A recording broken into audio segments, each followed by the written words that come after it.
के लिए। Statement of profit and loss बनाते हैं। This is as per part 2 schedule 3 of companies act 2013। Format के अंदर बच्चों particulars, note number, current year का डाटा आएगा, प्रीवियस ईयर का डाटा आएगा। पर्टिकुलर्स के अंदर सबसे पहले बच्चों आपको रेवेन्यू फ्रॉम ऑपरेशन लिखना है। रेवेन्यू फ्रॉम ऑपरेशन के बाद ऐड करना है अदर इनकम, तो हमें क्या मिल जाएगा, टोटल रेवेन्यू। इससे पहले आप लोगों ने प्रॉफिट एंड लॉस बनाया हुआ है, लेकिन किसके लिए, सोल प्रोप्राइटर के लिए। पार्टनरशिप के अंदर भी बनाया था प्रॉफिट एंड लॉस अकाउंट, वहां पर वो हॉरिजॉन्टल बनता था, क्रेडिट और डेबिट साइड होती थी। क्रेडिट साइड में सारी इनकम आती थी, डेबिट साइड में सारे एक्सपेंसेस आते थे। लेकिन यहाँ पर सभी इनकम्स ऊपर लिखी जाएंगी और शुरुआत किससे करेंगे, रेवेन्यू फ्रॉम ऑपरेशन से। इसके बाद बच्चों अदर इनकम्स, दोनों को आप ऐड कर देंगे। रेवेन्यू फ्रॉम ऑपरेशंस में अदर इनकम्स ऐड करेंगे तो क्या मिलेगा हमें, इतना याद हुआ या नहीं हुआ। शुरुआत किससे, ऐड क्या करना है, क्या मिलेगा, क्लियर हो गया। आगे चलते हैं। फोर्थ पार्ट पर हमें लिखने हैं सारे एक्सपेंसेस। एक्सपेंसेस के अंदर बच्चों शुरुआत करेंगे हम गुड्स बनाने से। गुड्स किन चीजों से बनता है, रॉ मटेरियल से बनता है। तो सबसे पहले क्या आएगा, cost of material consumed, clear. Second number पर ये सीक्वेंस यही रहेगा, सीक्वेंस चेंज नहीं करना है, प्रॉब्लम बस यही है थोड़ी सी यहाँ पर। दूसरा purchases of stock in trade. तो दोनों बातें शुरू वाली किस चीज से रिलेटेड हो गई, गुड्स से रिलेटेड। क्या क्या है यहाँ पर, कॉस्ट ऑफ मटेरियल कंज्यूम्ड और purchases of stock in trade. तीसरा भी इसी से मिलता जुलता, change in inventory, change in inventory of finish goods, work in progress, stock in trade. तीनों का चेंज इन इन्वेंट्री आ जाएगा। तो यानी कि आप कह सकते हैं कि एक्सपेंसेस के अंदर जो पहले 3 आइटम्स हैं वो किस चीज से रिलेटेड है, गुड्स से। सबसे पहले कॉस्ट ऑफ मटेरियल कंज्यूम्ड, उसके बाद में purchases of stock in trade, उसके बाद में change in stock, change in inventory. Inventory किसको बोला जाता है, स्टॉक को बोला जाता है। 3 तरह का आपको चेंज लिखना है, finish goods, work in progress और stock in trade. Sir raw material क्यों नहीं, क्योंकि रॉ मटेरियल इसके अंदर कवर हो जाता है स्टॉक। रॉ मटेरियल अभी हम पढ़ेंगे डिटेल में जाकर के तो क्लियर हो जाएगा। 4 तरह के स्टॉक होते हैं बच्चों। कौन कौन से स्टॉक होते हैं, इन्वेंट्री में पढ़ा था आपने लास्ट क्लास में भी, बैलेंस शीट के अंदर इन्वेंट्री पढ़ी थी। इन्वेंट्री में क्या क्या आइटम्स आते थे जरा बोलो तो, याद है, raw material, work in progress, finish goods और क्या आता था बच्चों, स्टॉक इन ट्रेड। इसके अलावा वहां पर 2 और थे, क्या क्या थे बच्चों, लूज टूल्स और क्या था, store and spare part. Balance sheet के अंदर इन्वेंट्री में ये 6 आइटम है, ठीक है, जिसमें से पहले 4 तो आपके यहीं पर यूज होंगे। सबसे पहले परचेजेस ऑफ रॉ मटेरियल किस चीज का, ये आ गया यहाँ पर। इसके अलावा purchases of stock in trade आ गया। चेंज इन इन्वेंट्री किस किस चीज की, work in progress, finish goods और स्टॉक इन ट्रेड, ये 3 आ जाएंगे। क्लियर है, कोई डाउट तो नहीं इसमें। इतने 3 आइटम्स आपको याद हो गए ऊपर के। क्या क्या है बच्चों एक्सपेंसेस के अंदर, बोलो, बोलने से याद होगा। सबसे पहले cost of material consume, purchases of stock in trade, change in inventory of work in progress, finish goods and stock in trade. Clear. अब इसके बाद क्या, इसके बाद जो मेजर एक्सपेंस होता है कंपनी का वो अपने एम्प्लॉयज के ऊपर होता है। तो क्या लिखेंगे हम इसके बाद में, एम्प्लॉय बेनिफिट एक्सपेंसेस। इसके बाद finance cost, next depreciation and amortisation, उसके बाद अदर एक्सपेंसेस। सभी एक्सपेंसेस को ऐड कर देंगे तो बच्चों क्या मिल जाएगा, टोटल एक्सपेंसेस। टोटल रेवेन्यू यहाँ पर मिला था हमें, ये क्या मिल गया यहाँ पर बच्चों, टोटल एक्सपेंसेस। टोटल रेवेन्यू से टोटल एक्सपेंसेस को माइनस कर देंगे। टोटल रेवेन्यू क्या था, नंबर 3, टोटल एक्सपेंसेस क्या है, नंबर 4। 3 माइनस 4 कर देंगे, यानी कि total revenue minus total expense कर देंगे तो क्या मिलेगा, प्रॉफिट बिफोर टैक्स मिलेगा। यहां से टैक्स पेड लेस कर देंगे तो क्या मिलेगा हमें, प्रॉफिट आफ्टर टैक्स मिल जाएगा। क्लियर हो गया। अब इसको जल्दी से नोट करना है आप लोगों ने, कितनी देर लगेगी, 3 मिनट ज्यादा से ज्यादा, जल्दी करिए बच्चों।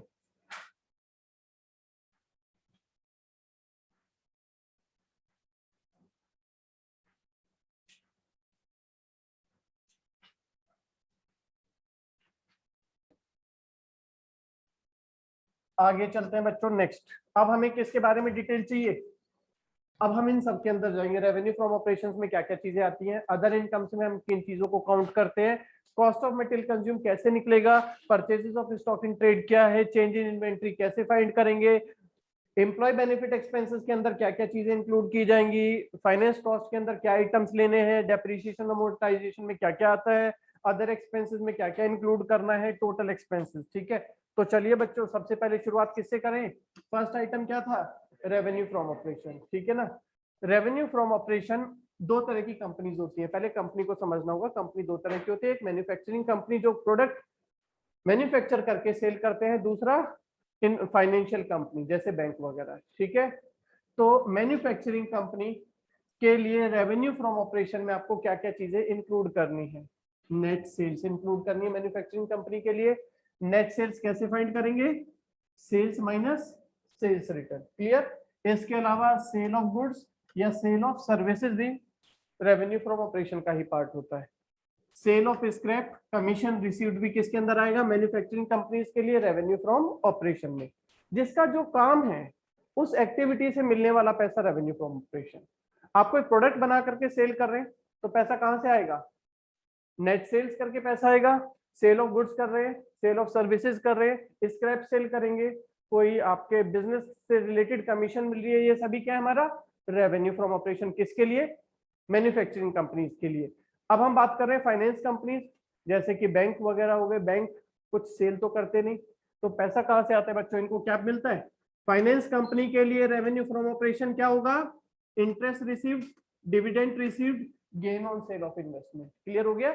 इनके लिए यही रेवेन्यू फ्रॉम ऑपरेशन है। इसी चीज के लिए ये बिजनेस ऑपरेट करते हैं। बिजनेस ऑपरेट करने से होने वाला revenue, revenue from operation. Finance companies के क्या ऑपरेशन होते हैं, कहां से पैसा आता है उनके पास? इंटरेस्ट रिसीव्ड, डिविडेंड रिसीव्ड और gain on sale of investment. अब हम बात करें अदर इनकम्स। अदर इनकम्स बच्चों नॉन फाइनेंशियल कंपनी जैसे कि मैन्युफैक्चरिंग कंपनीज के पास में अदर इनकम्स कहां से होती है? क्या क्या चीजें काउंट करनी है आपने?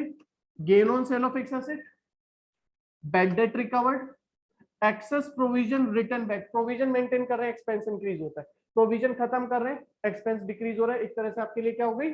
इनकम मानी जाएगी, other income. Interest and dividend received, याद रखिएगा, interest and dividend received manufacturing company के लिए क्या है? Other income.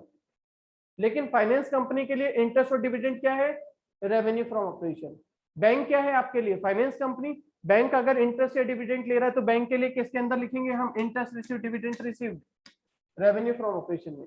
लेकिन अगर कोई मैन्युफैक्चरिंग कंपनी इंटरेस्ट रिसीव कर रही है, डिविडेंड रिसीव कर रही है, तो उनके लिए क्या है वो? Other income. बात क्लियर? आपकी किस चीज की शॉप है? इनकी मैन्युफैक्चरिंग है, गारमेंट्स की।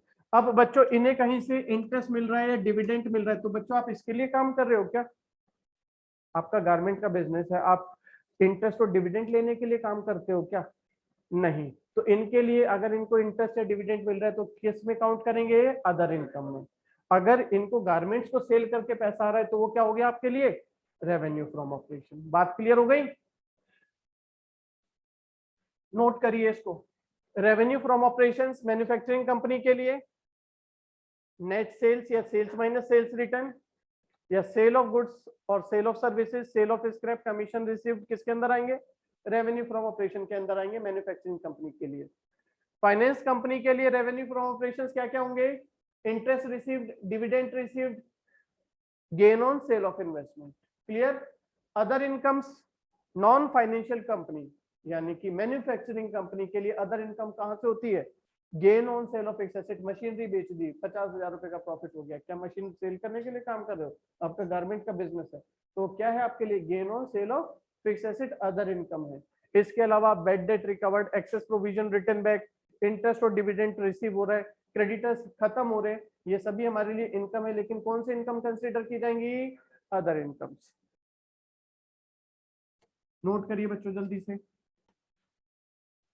तो यहाँ पर बच्चों हमने सीखा रेवेन्यू फ्रॉम ऑपरेशंस और अदर इनकम्स, दोनों को ऐड कर देते क्या मिलता है? Revenue from operation plus other income, total revenue. अब हम आएंगे एक्सपेंसेस पर। एक्सपेंसेस में सबसे पहला आइटम कौन सा था? फर्स्ट आइटम क्या था? Cost of material consume. तो कॉस्ट ऑफ मटेरियल कंज्यूम बच्चों कैसे कैलकुलेट करना है? कॉस्ट ऑफ मटेरियल कंज्यूम आपने क्लास 11th में भी कोई फॉर्मूला देखा था फाइनेंशियल स्टेटमेंट वाले चैप्टर में, कॉस्ट ऑफ गुड्स सोल्ड कैसे निकालते थे। कॉस्ट ऑफ गुड्स सोल्ड पढ़ा था ना वहां पर। Cost of goods sold similar ही है, लगभग लगभग 100% नहीं बट काफी सिमिलर है। फॉर्मूला क्या होगा, ओपनिंग स्टॉक वहां भी था plus net purchases minus closing inventory. Formula यही था, opening stock plus purchases minus closing stock. लेकिन याद रखिएगा कौन सी इन्वेंट्री लेनी है, कौन सा स्टॉक लेना है, सिर्फ रॉ मटेरियल का। क्लियर। बाकी के ओपनिंग और क्लोजिंग स्टॉक, बाकी कौन से 3 मटेरियल बचे हमारे, finish goods, work in progress और स्टॉक इन ट्रेड, वो यहाँ पर नहीं आएंगे। वो किसके अंदर आते हैं, चेंज इन इन्वेंट्रीज के अंदर आते हैं। ठीक है ना। ओपनिंग स्टॉक और क्लोजिंग स्टॉक और रॉ मटेरियल का तो आगे किसके अंदर, कॉस्ट ऑफ मटेरियल कंज्यूम के अंदर। बाकी work in progress, finish goods और स्टॉक इन ट्रेड का ओपनिंग और क्लोजिंग स्टॉक कहां पर आएगा, चेंज इन इन्वेंट्री में। Opening minus closing, opening minus closing, opening minus closing. Clear. तो वापस देख रहे हैं, कॉस्ट ऑफ मटेरियल कंज्यूम के अंदर सिर्फ आपको रॉ मटेरियल का आइटम लिखना है, opening inventory of raw material plus purchases of raw material minus closing inventory of raw material. क्या मिल जाएगा हमें, कॉस्ट ऑफ गुड्स सोल्ड। इसके बाद purchases of stock in trade आपको दिया गया होगा। स्टॉक इन ट्रेड किसे कहते हैं, वो गुड्स जो आपने परचेज किए डायरेक्ट सेल करने के लिए विदाउट एनी फर्दर प्रोसेसिंग। ऐसे गुड्स जिसके अंदर हम कोई प्रोसेसिंग नहीं करते, डायरेक्ट हमने परचेज किया और आगे सेल कर दिया, वो गुड्स क्या कहलाते हैं हमारे, stock in trade. Change in inventory किस किस चीज की कैलकुलेट करनी है बच्चों, finish goods, work in progress और स्टॉक इन ट्रेड। कैसे निकलेगी change in inventory, opening minus closing, finish goods का opening minus closing, work in progress का ओपनिंग माइनस क्लोजिंग, और लास्ट में बच्चों स्टॉक इन ट्रेड का भी ओपनिंग माइनस क्लोजिंग। जल्दी से नोट करिए, cost of material consume, stock in trade.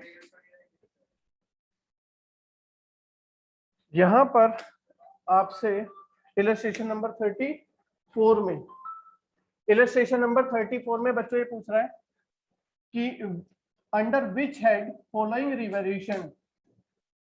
Revenue items of non financial company will be shown. आप किस साइड में शो करेंगे बच्चों, सेल्स को कहां पर शो करेंगे, रेवेन्यू फ्रॉम ऑपरेशन। कंपनी है नॉन फाइनेंशियल कंपनी, मतलब मैन्युफैक्चरिंग कंपनी। मैन्युफैक्चरिंग कंपनी कुछ सेल करती है, क्या माना जाता है, revenue from operation. Sale of scrap किसके अंदर आता है, revenue from operation. Interest received और डिविडेंड रिसीव्ड किसके अंदर आते हैं, मैन्युफैक्चरिंग कंपनी के लिए अदर इनकम। Other income. हो गया क्लियर। अब आगे चलते हैं, इलस्ट्रेशन 35 पर आइए। यहाँ पर ये कौन सी कंपनी है, सिर्फ ये मत देखना कि किस हेड में दिखाने हैं, आपको ये भी देखना पड़ेगा कि किस कंपनी के लिए पूछ रहे हैं। फाइनेंस कंपनी के लिए पूछ रहा है, नॉन फाइनेंस कंपनी के लिए पूछ रहा है। फाइनेंस कंपनी के लिए बच्चों इंटरेस्ट रिसीव्ड क्या है, फाइनेंस कंपनी बैंक है, बैंक के लिए dividend received, interest received, sale of securities किसके अंदर आते हैं, रेवेन्यू ऑपरेशन। डिविडेंड रिसीव्ड, ये दोनों हो गए इसके लिए revenue from operation.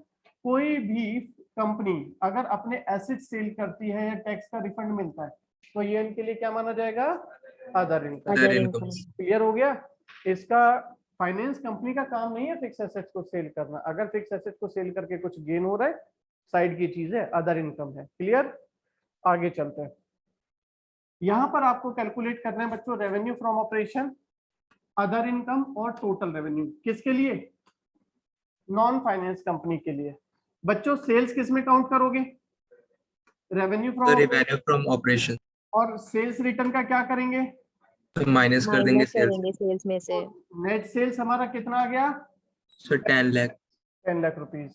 Sale of scrap किसके अंदर आता है, रेवेन्यू फ्रॉम ऑपरेशंस। तो 10,25,000 हमारा क्या बन गया, रेवेन्यू फ्रॉम ऑपरेशन। कितना हो गया, 10 लाख नेट सेल्स का, 25,000 इज सेल ऑफ स्क्रैप का, 10,25,000 क्या मिल गया, revenue from total revenue. Clear. आगे चले, अच्छा आगे चलते, एक मिनट। इसमें है इंटरेस्ट ऑन फिक्स डिपॉजिट और dividend received, non finance company के लिए कहां पर आएगा, अदर इनकम। ये दोनों आ जाएंगे हमारे अदर इनकम में। Interest on fix deposit dividend दोनों आ गए हमारे अदर इनकम में, total 40,000 other income. Revenue from operation 10,25,000, और क्वेश्चन में क्या पूछा था आपसे, टोटल रेवेन्यू। तो टोटल रेवेन्यू कितना निकला बच्चों, दोनों को ऐड करके कितना आ जाएगा, 10 65,000। क्लियर, कोई परेशानी इसके अंदर? हो जाएगा इस तरह से। आगे चलिए 37 देखते हैं।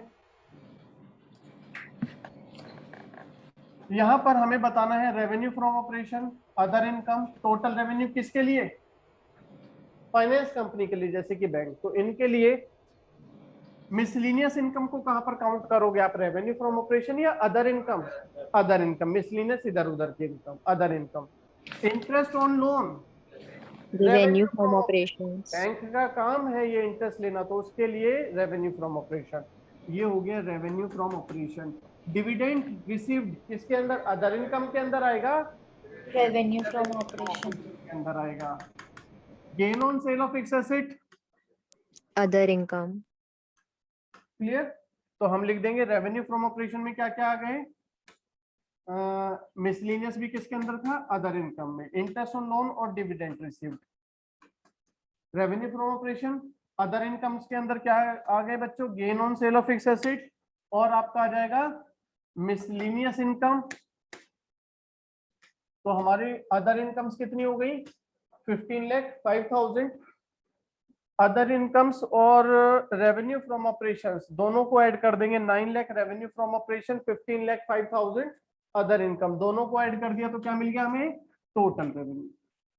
कोई प्रॉब्लम इसके अंदर?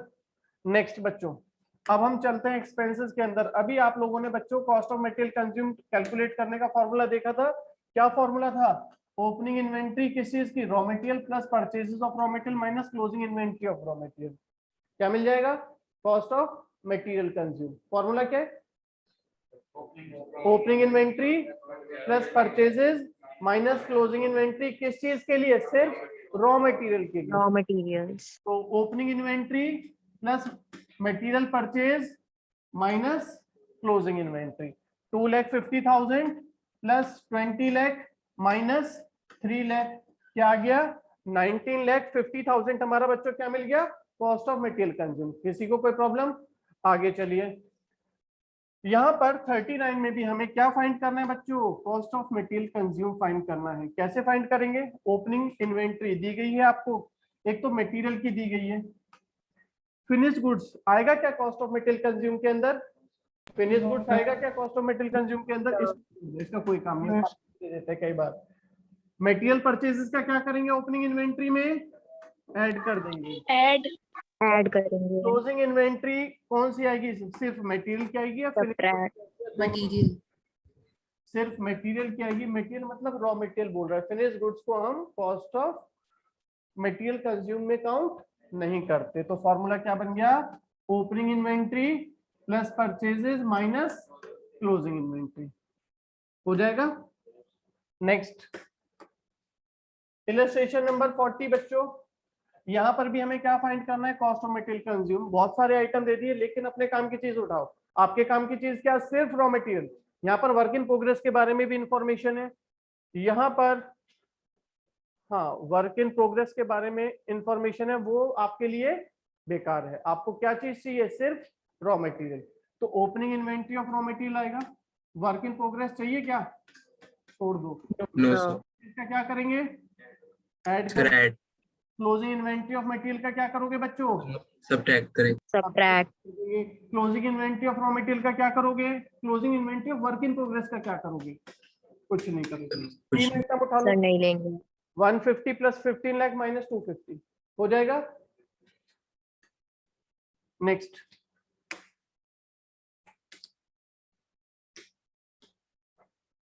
फोर्टी वन के अंदर भी देखिए, यहाँ पर हमें बच्चों क्या फाइंड करना है? यहाँ पर भी हमें फाइंड करना है कॉस्ट ऑफ मटेरियल कंज्यूम। कैसे फाइंड करेंगे? Opening inventory of material, opening inventory of stock in trade को काउंट करेंगे कॉस्ट ऑफ मटेरियल कंज्यूम में? No, sir. छोड़ देंगे। मटेरियल परचेजेस को Add Add. करें. Purchases of stock in trade, count नहीं करेंगे. Purchases of stock in trade को काउंट ही नहीं करेंगे। ठीक है। Closing inventory of material So Less. subtract. कर देंगे, और closing inventory of stock in trade कुछ नहीं करेंगे। तो तीन आइटम यहां से भी उठाए और आपका हो जाएगा। क्लियर। चेंज इन इन्वेंट्री के अंदर बच्चों क्या क्या आइटम्स आते थे बताइए जरा? कौन कौन से Finished आइटम्स थे? goods. Finish goods, work in progress, Work in progress and तीनों का stock क्या in करना है? trade. वेरी गुड, तीनों का क्या करना है, ओपनिंग माइनस क्लोजिंग करना है। तो देखिए यहाँ पर तीनों आइटम्स के ओपनिंग स्टॉक दिया है और क्लोजिंग स्टॉक दिया है। तो सबसे पहले क्या करेंगे, फिनिश गुड्स का ओपनिंग माइनस क्लोजिंग कर लेंगे, उसके बाद में वर्क इन प्रोग्रेस का ओपनिंग माइनस क्लोजिंग कर लेंगे, उसके बाद में स्टॉक इन ट्रेड का ओपनिंग माइनस क्लोजिंग कर देंगे। तो तीनों का आपका मिल जाएगा। ये मिल गया किस चीज के लिए, फिनिश गुड्स का, वर्क इन प्रोग्रेस का, स्टॉक इन ट्रेड का।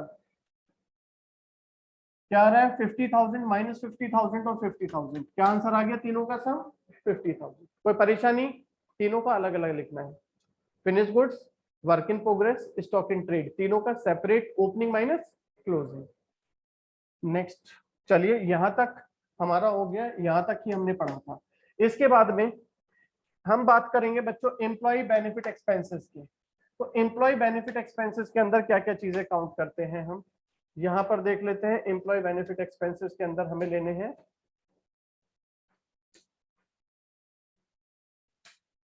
दो तरह के होते हैं एम्प्लॉय बेनिफिट एक्सपेंसेस, एक डायरेक्ट और एक इनडायरेक्ट। डायरेक्ट एक्सपेंसेस के अंदर लेंगे वेजेस, बोनस, लीव एनकैशमेंट। क्या क्या चीजें रहेंगी जो हम अपने एम्प्लॉयज को पैसा देते हैं। एक डायरेक्ट एक्सपेंस होता है जो हम अपने एम्प्लॉयज को देते हैं, एक इनडायरेक्ट। डायरेक्ट वाला कौन सा होता है, जो एम्प्लॉयज गुड्स की मैन्युफैक्चरिंग प्रोसेस में लगे हुए हैं, उनको जो वेजेस पे किए जा रहे हैं वो क्या किसके अंदर आ जाएंगे, डायरेक्ट के अंदर। ठीक है। और जो ऑफिस के अंदर स्टाफ हमारा काम कर रहा है, क्लरिकल वर्क कर रहा है, अकाउंट्स में काम कर रहे हैं, अलग अलग डिपार्टमेंट्स में काम कर रहे हैं, उनको जो पेमेंट दी जाती है वो किसके अंदर आएगी, सैलरीज एंड वेजेस के नाम से लिखी जाएगी, वो इनडायरेक्ट एक्सपेंस होगी। ठीक। तो डायरेक्ट एक्सपेंसेस में क्या क्या आएगा एम्प्लॉय बेनिफिट एक्सपेंसेस के अंदर से, wages, bonus, leave encashment. Indirect expenses के अंदर क्या क्या लिखेंगे बच्चों, सैलरीज एंड वेजेस या सैलरी, बोनस, बोनस ऊपर भी है नीचे भी है, फिर वो मेंशन करेगा डायरेक्ट वाला है या इनडायरेक्ट वाला है। आगे leave encashment, staff welfare expenses, employ compensation expenses, gratuity और मेडिकल एक्सपेंसेस, ये सभी किसके अंदर आएंगे, एम्प्लॉय बेनिफिट एक्सपेंसेस के अंदर। एक बार पढ़ो मेरे साथ क्या क्या चीजें आ रही हैं, वेजेस, बोनस, लीव एनकैशमेंट। ठीक है। उसके अलावा सैलरीज एंड वेजेस या सैलरी। क्लियर, यहां तक तो समझ में आ रहा है। आगे लीव एनकैशमेंट पता है, कोई वर्कर्स को आप छुट्टी के दिन काम पर बुला लो, उसको जो पेमेंट दी जाएगी वो क्या होगी, लीव एनकैश कर दी हमने। Staff welfare expenses, employ compensation expenses, gratuity या मेडिकल एक्सपेंसेस भी किसके अंदर आएंगे, एम्प्लॉय बेनिफिट एक्सपेंसेस के अंदर आएंगे। बच्चों यहाँ पर ये याद रखना आप लोग कि travelling expense, conveyance expense, entertainment expense या रिफ्रेशमेंट एक्सपेंसेस को हम एम्प्लॉय बेनिफिट एक्सपेंसेस में काउंट नहीं करेंगे। किस किस को काउंट नहीं करेंगे, ट्रेवलिंग एक्सपेंसेस, कन्वेंस एक्सपेंसेस। क्यों, अपने एम्प्लॉयज को मैंने अपनी फैक्ट्री के काम से, अपने बिजनेस के काम से बॉम्बे भेजा मीटिंग अटेंड करने के लिए सपोज, तो उसको हम क्या पे कर रहे हैं, ट्रेवलिंग पेमेंट एक्सपेंसेस पे कर रहे हैं, कन्वेंस की पेमेंट कर रहे हैं। तो क्या वो उसको मिल रहा है पैसा, नहीं, वो कंपनी का एक्सपेंस है। क्लियर हो गया। तो हम इसको एम्प्लॉय बेनिफिट एक्सपेंसेस के अंदर काउंट नहीं करेंगे। एंटरटेनमेंट एक्सपेंसेस या रिफ्रेशमेंट एक्सपेंसेस को भी हम एम्प्लॉय बेनिफिट एक्सपेंसेस में काउंट नहीं करते। देखने में लगेंगे, कंफ्यूज करने के लिए आ जाएंगे। Entertainment expenses paid to the employee, तो आप सोचोगे अच्छा एम्प्लॉय, लिख दो एम्प्लॉय बेनिफिट एक्सपेंसेस में, ध्यान रखना ये नहीं आएंगे। क्लियर। या travelling expenses paid to the employees, नहीं आएंगे। क्लियर, जल्दी से नोट करो बच्चों। नेक्स्ट है बच्चों फाइनेंस कॉस्ट। बिजनेस के लिए फंड्स अरेंज करते हैं, पैसे की शॉर्टेज हो जाती है, पैसा लाना पड़ता है। कहां से पैसा आएगा, बोरोइंग से पैसा आएगा, और बोरोइंग्स की जो कॉस्ट होती है उसे क्या बोला जाएगा, फाइनेंस कॉस्ट। फाइनेंस कॉस्ट मतलब कॉस्ट ऑफ बोरोइंग्स। क्या क्या अमाउंट इंक्लूड करना है बच्चों इसके अंदर, हमें इसके अंदर हमें इंक्लूड करना है loan processing fee, discount on issue of debentures और loss on issue of debentures, premium payable on redemption of debentures, interest on loan, interest on debentures, interest on borrowings और interest on bank overdraft. Clear है।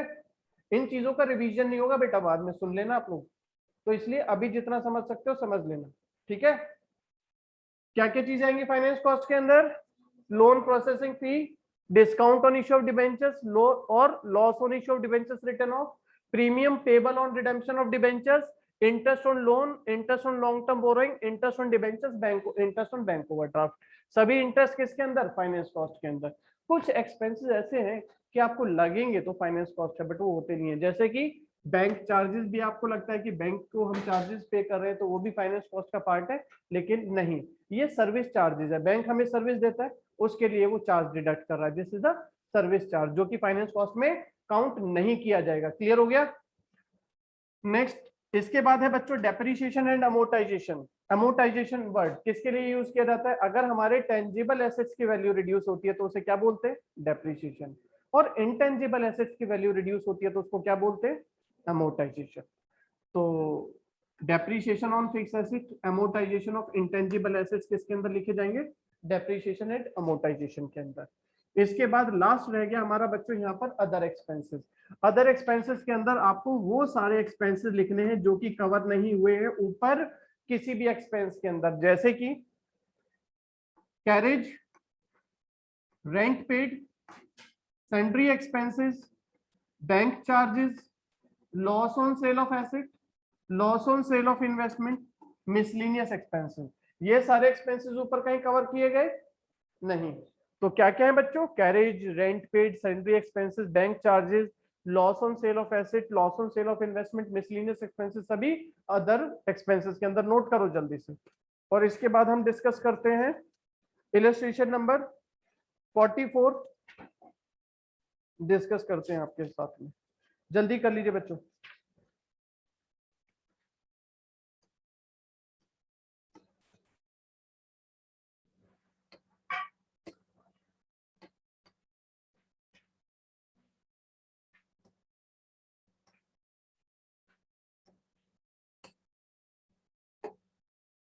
इसके बाद बच्चों हमने चार चीजें पढ़ी थी कि फाइनेंशियल स्टेटमेंट्स के अंदर चार चीजें बनानी होती है: balance sheet, statement of profit and loss account, notes to account और कैश फ्लो स्टेटमेंट। टोटल चार चीजें हो गई। नोट्स टू अकाउंट क्या है? जैसे आपने बैलेंस शीट बनाई थी तो बैलेंस शीट के अंदर जब आप शेयर कैपिटल दिखाते थे, कहां पर दिखाते थे? नोट्स टू अकाउंट में। तो नोट्स टू अकाउंट भी हमारी फाइनेंशियल स्टेटमेंट्स का पार्ट होती है। नोट्स टू अकाउंट एक स्टेटमेंट होती है जो कि फाइनेंशियल स्टेटमेंट के साथ अटैच की जाती है and it is the part of financial statement. It has a detail of items of balance sheet. क्या दिखाते हैं बच्चों नोट्स टू अकाउंट में? जो भी बैलेंस शीट के अंदर के आइटम्स होते हैं, जो भी statement of profit and loss के आइटम्स होते हैं, उन आइटम्स की डिटेल हम शो करते हैं। क्लियर हो गया? आइटम्स की डिटेल किस कहां पर शो करते हैं? नोट्स टू अकाउंट में। किन आइटम्स की डिटेल शो करते हो? बैलेंस शीट के आइटम्स की और statement of profit and loss के आइटम्स की। क्लियर हो गई बात? नेक्स्ट कैश फ्लो स्टेटमेंट हमारा चैप्टर नंबर 6 है, इसी चैप्टर नंबर 5 है इसी बुक का, हम पढ़ेंगे। वहां पर नाम से पता चल रहा है statement that shows the flow of cash and its equivalent is a cash flow statement. ऐसे स्टेटमेंट जो बताती है कि आपकी कैश पोजीशन में किन कारणों से चेंजेस आ रहे हैं, वो स्टेटमेंट हमारी कैश फ्लो स्टेटमेंट कहलाती है। Cash flow statement is a statement showing the flow of cash and cash equivalent. इसके अंदर आप इनफ्लोज भी दिखाते हैं कैश कहां से आए, आउटफ्लोज भी दिखाते हैं कैश कहां पर गया during the accounting period. Clear हो गया? अब ऑब्जेक्टिव्स क्या है? फाइनेंशियल स्टेटमेंट्स आपने बनानी तो सीख ली, लेकिन पता तो होना चाहिए क्यों बना रहे हो। तो किस लिए बना रहे हैं बच्चों?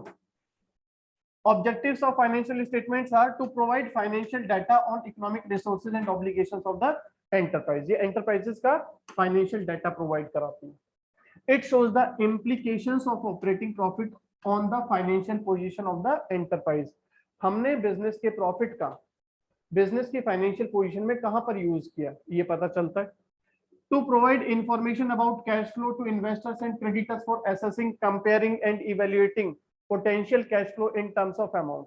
हमारे इन्वेस्टर्स को, हमारे लेंडर्स को पता होना चाहिए हमारी कैश पोजीशन कैसी है। हम किसी से लोन ले रहे हैं, उन्हें पता होगी हमारी कैश पोजीशन कैसी है, तभी उन्हें आइडिया लग पाएगा कि क्या हम उनके लोन की रीपे करने में हमारी एबिलिटी कैसी है। To provide sufficient and reliable information to various parties to show the true and fair view of the business, to assess the effectiveness of management toward utilization of resources, provide information about activities of business affecting the society, to disclose the accounting policies followed in the accounting process। ये सारी चीजें हैं। Financial statement कैसी होनी चाहिए? What are the essentials of financial statements?